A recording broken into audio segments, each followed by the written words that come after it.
ہمارے لیے ممکن نہیں ہے۔ یہ تو جب اس عالم میں ہم پہنچیں گے تو معلوم ہوگا کہ ہاں یہ بات تھی کہ جو قرآن مجید میں اس طور سے کہی گئی تھی۔ لیکن یہ کہ اس وقت جو ہے جتنا کچھ ہمیں حدیث صحیح میں مل جائے یا قرآن میں مل جائے، اس عالم برزخ میں بھی یہ تو ہوتا ہے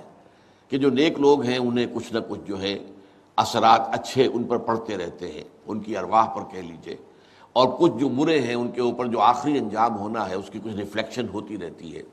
جس کو حدیث میں کہا گیا ہے کہ ہر قبر جو ہے وہ یا تو جنت کے باغیچوں میں سے ایک باغیچہ ہے یا دوزخ کے گڑھوں میں سے ایک گڑھا ہے، یا کہیں کہہ دیا جاتا ہے کہ کھڑکی کھول دی جاتی ہے اس میں، یا جنت کی طرف سے ٹھنڈی ہوائیں آئیں، خوشبوئیں آئیں، اور یا دوزخ کی طرف سے کہ آگ کی لپٹ آئے۔ دوزخ میں داخل ہوں گے قیامت کے بعد ہی، اور جنت میں داخل ہوں گے قیامت کے بعد ہی،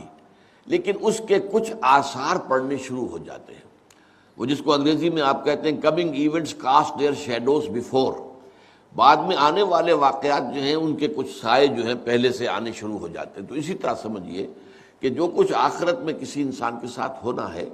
اس کا ایک عکس جو ہے وہ عالم برزخ میں شروع ہو جاتا ہے۔ اسی لیے قرآن مجید میں یہ بھی آیا ہے کہ یہ جو آل فرعون تھے یہ صبح و شام جہنم پر پیش کیے جاتے ہیں، اور قیامت کے دن پھر کہہ دیا جائے گا ادخلوا آل فرعون نار، ان کو داخل کر دو آگ کے اندر۔ تو یہ اس حد تک، باقی یہ ہے کہ تفصیل میں جانا، ہاں ایک رائے ہے، یہ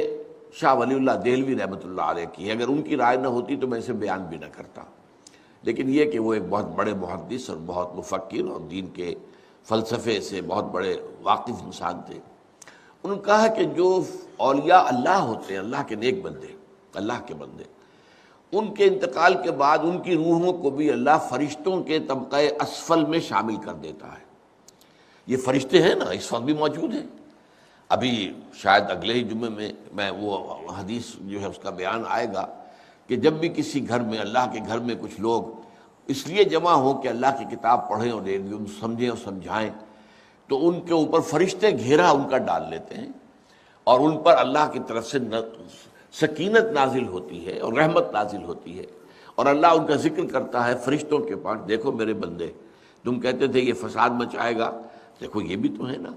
جو میرے کلام کو پڑھنے کے لیے میرے گھر میں جمع ہیں۔ تو فرشتے ہیں موجود، ہم میں سے ہر ایک کے ساتھ 2 فرشتے موجود ہیں۔